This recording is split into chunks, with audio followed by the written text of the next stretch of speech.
अस्सलाम वालेकुम, welcome back to my YouTube channel. बहुत ही ज़बरदस्त रेसिपी शेयर कर रही हूँ। आज लौंग चड़ों की रेसिपी आपके साथ शेयर कर रही हूँ। बहुत ही ज़बरदस्त है, पर्सनल मुझे बहुत पसंद है पर्सनली, तो मैंने कहा कि क्यों ना आपके साथ भी ये रेसिपी शेयर की जाए। अच्छा, जो ये इसकी जो चटनी होती है ना, ये मुझे बहुत ही पसंद है इस लौंग चड़ों के साथ ना, तो मैंने कहा आज ये रेसिपी मैं आपके साथ शेयर करती हूँ। तो पूरी रेसिपी को वॉच करिएगा। चैनल को सब्सक्राइब नहीं किया तो चैनल को सब्सक्राइब कर दें, वीडियो को लाइक कर दें, ज़्यादा से ज़्यादा शेयर करें। अगर पूरी रेसिपी आपने वॉच कर ली तो आपकी जितने भी जो छोटी मोटी सी प्रॉब्लम होती है ना, कि कभी पकौड़ियाँ जो होती हैं, इसके जो लौंग चड़े होते हैं, इसके जो फुल्कियाँ होती हैं, ये कभी सख्त हो जाती है, कभी कुछ हो जाती है, लेकिन कुछ भी नहीं होगा अगर आपने पूरी रेसिपी को वॉच कर लिया तो। चलिए रेसिपी की तरफ चलते हैं। इसके लिए मुझे क्या क्या चाहिए होगा। सबसे पहले हम लोग बना लेते हैं इसके जो फुल्कियाँ होती है वो बनाते हैं, ठीक है। उसके बाद चटनी स्टेप बाय स्टेप मैं आपको रेसिपी बताऊँगी और स्टेप बाय स्टेप आपने फॉलो करना है, ठीक है। सबसे पहले हमने ले लेना बेसन। अच्छा, बेसन मैंने 1 कटोरी ले लिया और आप देख सकते हैं कि मैंने मैदा भी 1 कटोरी ले लिया, लेकिन कटोरी की क्वांटिटी जैसे देख सकते हैं आप, जो मैदे की क्वांटिटी है वो कम है, जो इसकी बेसन की क्वांटिटी है वो ज़्यादा है। तो ठीक है, आप देख सकते हैं कि 3 से 4 चम्मच मेरे पास ये मैदा है और बाकी 1 कटोरी मेरे पास बेसन है। और ये मैंने इसके अंदर डाल दिया खाने का सोडा, मतलब 1/4 टी स्पून, उससे भी थोड़ा सा कम, ठीक है ना। 2-3 चुटकी हैं मेरे पास मैदा वो है, सॉरी, खाने का सोडा। तो इस सब को पहले हम लोग मिला लेंगे अच्छी तरीके से, एक जान करके इसको अच्छी तरीके से फ़ोल्डर की मदद से मिक्स कर लेंगे। मिक्स करने के बाद फिर मैं फ़ोल्डर से मैं इसको वो बीट नहीं करूँगी, मैं इसको बीटर से बीट करूँगी। मैं फ़ोल्डर से इसको फ़ोल्ड नहीं करूँगी, क्योंकि मुझे लगता है कि बीटर से बीट करने पर मैं पकौड़ों का भी अगर वो मिक्सचर तैयार करती हूँ बैटर, तो उसको मैं बीटर से करती हूँ, ठीक है। तो अगर आपने बीटर से करना चाहे तो आप इसको बीटर से करके बहुत अच्छा सा इसका फ्लफ़ी सा पेस्ट बना सकते हैं।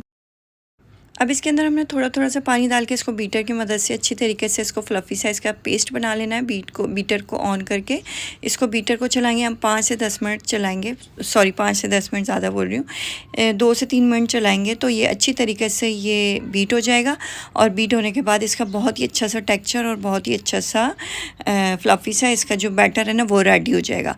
तो ठीक है, इसको बीटर को अच्छी तरीके से चलाते हैं। अच्छा, लौंग चड़ों की रेसिपी ऐसी है कि बहुत ही ईजी रेसिपी है, कोई ना इसमें हाथी घोड़े नहीं चलाने होते, लेकिन बस क्या है, इसकी कुछ ट्रिक होती है, जो वो होती है ना फुल्कियाँ बनाने की, बस ट्रिक होती है ये। इसी तरीके से जितना फ्लफ़ी सा इसका बैटर बनेगा ना, उतनी ही मज़ेदार आपके जो लौंग चड़ों की जो फुल्कियाँ होती है ना वो बनेंगी, बहुत ही सॉफ्ट और बहुत ही अंदर से जालीदार बनेंगी। इसके अंदर है ना गाढ़ गुठली कुछ भी नहीं आएगा।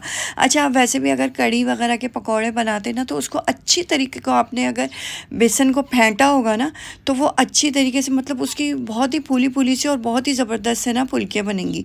और अगर आपने बस ऐसे ही हाथ से घोल के रख दिया हो ना, तो फिर उसके अंदर है ना घाट सी बन जाती है और वो बहुत अजीब सा टेस्ट देती है, मतलब वो किसी काम की नहीं होती। तो इस तरीके से आपने अच्छी तरीके से इसको बीटर की मदद से चला लेना है। इसका पेस्ट, मतलब इसका जो वो है बैटर रेडी कर लेना है। बैटर रेडी करने के बाद इसको 1 से 1.5 घंटे के लिए आपने इसको रेस्ट दे देना है ना। इसको आप रख दें साइड में, फिर आप अपनी चटनी वगैरह कुछ भी बनाएं, बस इसको फिर क्या होगा, आपने सिर्फ फ्राई करना होगा। अब इसके बाद हम चटनी के इसके प्रोसेस पे आते हैं। अच्छा, इसका जो मेन पार्ट है ना वो है इसकी चटनी। चटनी किस तरीके से बनती है वो मैं आपको बताती हूँ, उसको स्टेप बाय स्टेप उसको फॉलो करते जाएँ। और उसके अंदर भी एक ऐसी चीज़ें डालने के लिए ना, चटनी के अंदर भी डालने के लिए एक ऐसी चीज़ें, अगर आपने चटनी के अंदर वो नहीं डाली ना, तो फिर ये होता है कि ना आपका वो बाहर वाला टेस्ट आता ही नहीं है चटनी का। जैसे हम घर में बनाते हैं अमूमन, वो चटनी बनाएंगे तो आपकी लौंग चड़ों वाली चटनी नहीं बनेगी, ठीक है। तो चलिए हम चटनी के अज्जा पे आ जाते हैं। उसको हमने रेस्ट देने के लिए रख दिया। अब चटनी बना लेते हैं। इसके लिए मुझे क्या क्या चाहिए, साबुत मिर्चें ले ली मैंने, इमली ले ली है, पुदीना ले लिया है, कश्मीरी लाल मिर्च ले ली है बड़ी वाली, ठीक है, लहसुन ले लिया है 2 जवे, नमक ले लिया हस्बे ज़रूरत। और ये इसका जो मेन पार्ट है ना, ये है खटाई, सूखी हुई पिसी हुई खटाई, ये इसका मेन पार्ट है चटनी का ना। जो बाहर लौंग चड़ों की जो आपको चटनी मिलती है ना, उसके अंदर खटाई डली हुई होती है, तो उसका टेस्ट इतना ज़बरदस्त आता है ना खटाई से, मैं बता नहीं सकती। हम तो इमली तो डालेंगे, इसके अंदर खटाई भी ज़रूर डालेंगे, ठीक है। अच्छा, हर मिर्चों को है ना, पहले मैंने 5 से 10 मिनट के लिए भिगो दिया था, दोनों मिर्चों को, ये कश्मीरी लाल मिर्च को भी और साबुत मिर्च को भी है ना, इसको मैंने भिगो दिया था।